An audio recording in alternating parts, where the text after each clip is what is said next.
Oh. Kenapa hashtag no more ring light? Macam agresif kan?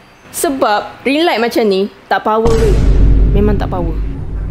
It's the biggest piece of dog shit. Okay lah, gurau je lah, bukan tak power pun. Cuma nak bagi tahulah CS Reebok Plus ni better lah. Okay? Tu je. Jom saya buktikan. So, kat sini kita ada ring light yang tak berapa nak power tu. Yang ni kita ada CS Slipbox Plus. Okay. Dan yang kat belakang saya ni adalah yang benda kecil ni, benda comel ni.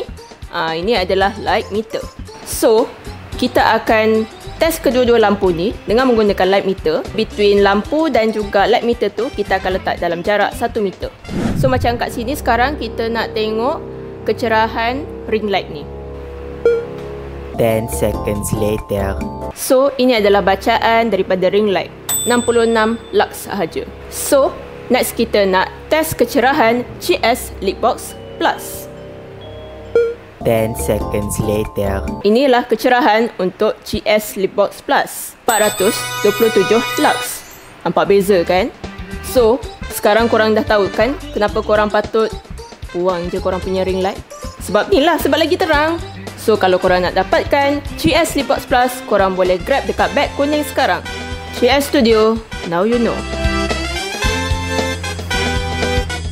10 seconds later.